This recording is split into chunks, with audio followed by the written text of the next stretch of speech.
Oi gente, tudo bem? Meu nome é Luiz, eu sou professor de redação e hoje a gente vai tratar sobre a conclusão no texto dissertativo. Bom, o parágrafo de conclusão, apesar de ser visto com descaso muitas vezes, ele é um parágrafo extremamente importante para os dois tipos de dissertação que a gente viu ao longo desse primeiro módulo.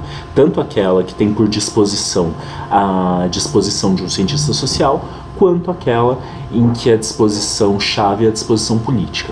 Isso porque, quando a gente pensa no primeiro modelo, a de cientista social, a conclusão do texto dissertativo é, na verdade, aquele momento do texto em que a gente vai apresentar para o nosso leitor, de fato, aquilo que a gente propôs anteriormente como tese, mas que neste momento, na introdução, ainda era apenas uma hipótese.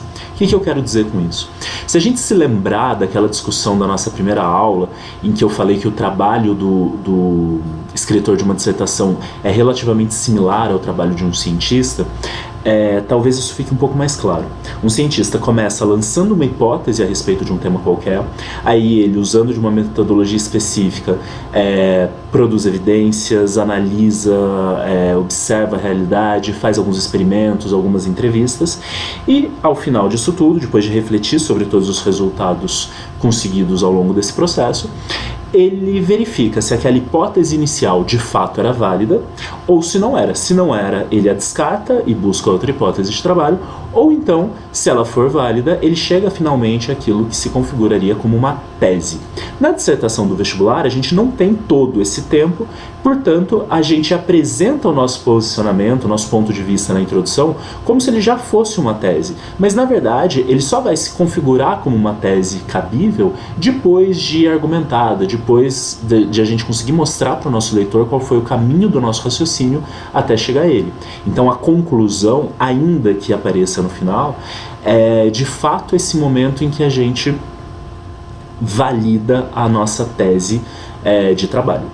Por outro lado, quando a disposição é uma disposição política, a conclusão serve para apresentar qual é de fato o nosso programa de enfrentamento em relação ao problema que nos foi dado resolver.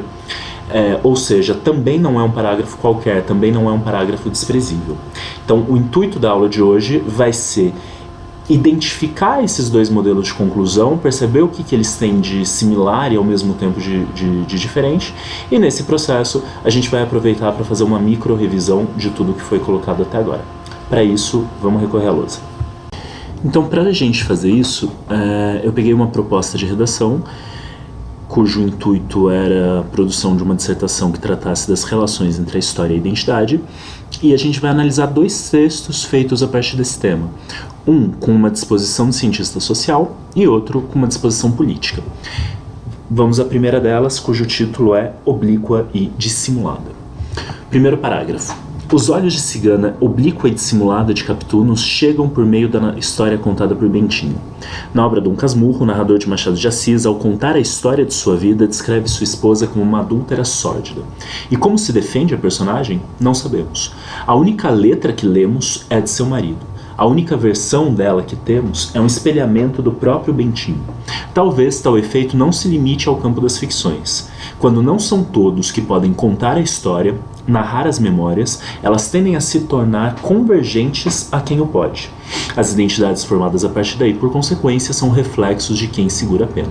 Reparem então que a contextualização desse texto, ou abertura, entrada no tema, se dá por meio de uma ficção, Dom Casmurro, de Machado de Assis.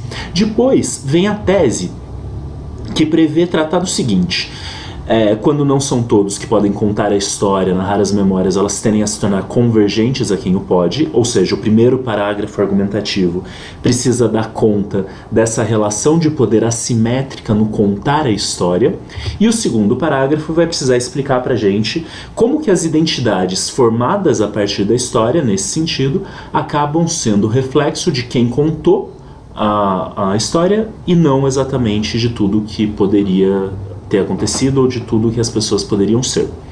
Então vamos ao D1. Manejá-la, manejar a história, caneta, no presente, é de certa maneira poder escrever o ontem. Ainda que diversas interpretações e narrativas a respeito do passado pudessem ser desenvolvidas, não são todas essas versões que se gravam com o passar do tempo. no decorrer dos anos, aqueles que vencem essa história e que por isso controlam seus canais de divulgação, contam-na à sua maneira, e quanto menos são as vozes que podem fazê-lo, mais eco fazem as suas palavras. O eco, porém, é só repetição. Nesse processo, se nem todos detêm a chave da caixa preta da ditadura militar brasileira, por exemplo, essa caixa se mantém trancada. Se a história da África é escrita por mãos europeias, talvez deixemos de ouvir gritos e cantos dissonantes. Esse poder é construído ao longo da história, mas tê-lo hoje, de alguma forma, permite que se continue relatando a memória, sempre de forma a mantê-lo e a torná-lo natural no momento contemporâneo. Casmurros, ou seja, teimosos, fechados, habituamo-nos tanto às mesmas palavras que sequer pensamos em sua possível dissimulação. Então aqui a gente tem o primeiro parágrafo argumentativo tratando sobre a assimetria de poder em relação às histórias que são contadas. Se não são todas as histórias que são contadas, ou melhor, se para contar uma história é preciso de poder, quem detém o poder determina também quais histórias vão ser contadas. Oblíquas por essas histórias, ou seja, estreitadas por essas histórias, porém, tornam-se as identidades por elas construídas. A forma como percebemos a nós mesmos depende das histórias que conhecemos acerca de nossos próprios passados. É no encadeamento mais ou menos coerente dos fatos e das experiências anteriores que conseguimos compor uma identidade própria. Assim, se essa história constrói o eu, mas não é esse eu quem a conta, ou são poucos os contadores, ela passa a ser apenas espelho de quem o escreveu. Não é estranho ser a identidade negra associada ao cabelo ruim quando seu passado é contado por brancos. É comum ser a identidade feminina ou sexo frágil quando rascunhada a caneta pelo homem. A Capitu da pena de Bentinho é sempre muito mais Bentinho do que Capitu. Então, de novo, a gente tem um parágrafo argumentativo que dá conta daquilo que se propõe a fazer. Ele trata pra gente sobre essa identidade controlada, sobre essa identidade limitada, porque são poucas as histórias narradas. E aí, finalmente, a gente chega à conclusão. Dentro desse texto, com uma disposição de cientista social, a conclusão serve para a gente, pensando no processo científico, reafirmar a nossa tese, ou então chegar finalmente à formulação da nossa tese. Aquilo que era uma hipótese anteriormente, aqui se transforma em tese. Então, último parágrafo do texto. Quando, portanto, a história é dada como única, talvez seja só pelas suas dissimulações que se enxerguem as entrelinhas. Nelas, nas entrelinhas, escondidas entre os borrões e as rasuras que afundam o papel, repousa toda uma sorte de identidades a serem passadas a limpo. Vamos relembrar da tese desse texto? Quando a gente traz ela aqui. Quando não são todos que podem contar a história, narrar as memórias, elas tendem a se tornar convergentes a quem o pode. As identidades formadas a partir daí, por consequência, são reflexo de quem segura a pena. Repara que, basicamente, o que ele fez na conclusão foi reafirmar a ideia que já estava contida na tese pelo avesso. Em vez dele dizer que as identidades formadas são convergentes ao poder, ele disse que quando a história é contada por uma única pena, por uma única caneta, as identidades possíveis acabam sendo controladas também, acabam sendo limitadas. Então, repara na estrutura dessa conclusão. Ela é curta, ela é direta, em 2 períodos mais ou menos ela se resolve. O primeiro período retoma alguma coisa proposta na contextualização, o segundo período reafirma a tese, e não há muito segredo. Afinal de contas, a gente já sabia qual seria a nossa conclusão quando a nossa tese foi lançada. É diferente de quando a gente trabalha o mesmo tema, só que sob uma disposição política. Eu trouxe a mesma dissertação, na verdade o mesmo tema, uma dissertação feita a partir do mesmo tema, com essa disposição. Repara só. Em uma palestra recente disponível no YouTube, a escritora nigeriana Chimamanda Adichie disserta sobre os perigos de uma história única. Segundo ela, a simetria de poder faz com que nem toda a história seja contada, e com isso, as identidades decorrentes desses relatos sejam sempre muito mais reveladoras do desejo de quem os contou do que de fato de tudo que poderiam ser, o que gera problemas de autoestima de diversas populações até hoje e impede que questões sociais sejam resolvidas, algo que deve ser enfrentado pela sociedade brasileira. Note que a tese é mais ou menos a mesma. A gente continua trabalhando com a ideia da assimetria de poder interferindo na construção identitária. Só que depois da tese, aparece aqui de maneira bem evidente o enfrentamento que é proposto, ou o enfrentamento em torno do qual esse texto se organiza.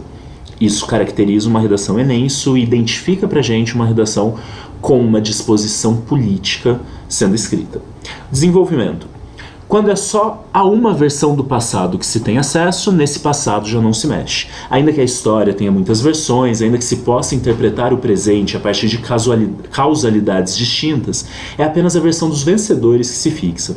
Sem a diversidade, essa história escrita a poucas mãos passa a ser a própria verdade. Os negros foram libertados pela generosidade de uma princesa branca, os crimes perpetrados pela ditadura militar no Brasil estão no mesmo nível da resistência a eles, a mulher foi feita por Deus para servir ao seu marido.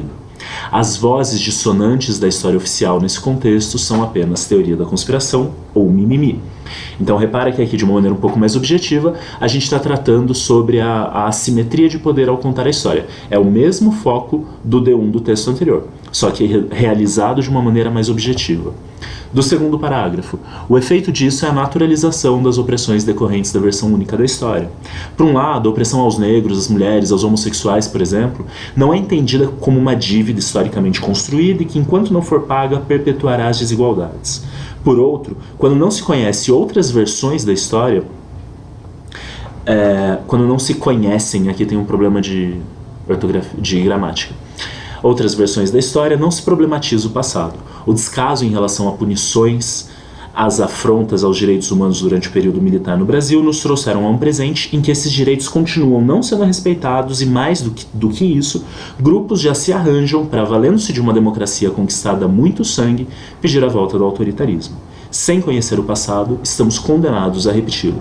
Então, com isso, se dá a análise do tema, mais rápida, mais objetiva. Porque nesse texto, com uma disposição política, como é costume aparecer no Enem, o grande parágrafo, ou o parágrafo mais importante, é o parágrafo da conclusão do texto. E vamos ver como é que ela se estrutura. Portanto, para reverter este quadro, é necessário agir em campos distintos. Repara que a conclusão de um texto com uma disposição política, ela é um parágrafo que traz também uma certa estrutura. Ela começa com um tópico frasal nos avisando de que esse parágrafo tem por intenção indicar intervenções cabíveis, ou seja, ele não é só para concluir, só para fechar a reflexão, ele não é só para reafirmar a tese, ele indica para a gente que algo precisa ser feito. Depois, na sequência, olha só, de maneira imediata, o governo brasileiro deve atuar para que os oprimidos do presente possam se pensar a partir de outras histórias. Leis no sentido de equiparação salarial entre homens e mulheres, negros e brancos, de centros de amparo a homossexuais expulsos de casa e agredidos, e de garantias de acesso ao ensino superior, ajudarão a reverter estereótipos e opressões historicamente constituídas. Repara que essa primeira intervenção que ele propõe pra gente é algo que não surge do nada, mas sim alguma coisa que dialoga com o que já havia aparecido no desenvolvimento. Mesma coisa na sequência. A longo prazo é necessário também que a disciplina História tenha mais espaço nas grades escolares, ressaltando sempre a maneira como o passado se vincula ao presente e o condiciona. Isso permitirá às crianças, ou seja, aos futuros adultos, saberem que, como escreve Guimarães Rosa, o passado sempre volta, mesmo que parafraseado. Aqui, nessa expansão do tópico frasal na conclusão do Enem, a gente apresenta de forma relativamente detalhada as nossas propostas de intervenção. Então aparece quem vai fazer, o que vai ser feito, como vai ser feito, para que isso vai ser feito. E no final, de fato, vem a conclusão do texto. O fecho da dissertação nesses textos feitos a partir de uma disposição política funciona efetivamente como a finalização, como o término da redação. Então, na junção dessas iniciativas, será possível finalmente escrever uma história mais plural e respeitosa. Esse fecho, então, termina não só o parágrafo, como acontecia nos parágrafos argumentativos que a gente viu na aula 4, mas no caso de uma dissertação feita a partir de uma disposição política, também funciona de fato como uma finalização do texto. Enfim, em linhas gerais, é isso que a gente tinha para falar de conclusão. Bom, gente, é isso. Espero que a aula tenha ajudado, espero que esse primeiro módulo de dissertação, estruturas básicas de dissertação, tenha sido útil para vocês, e até a próxima aula avulsa. Até lá, tchau, tchau.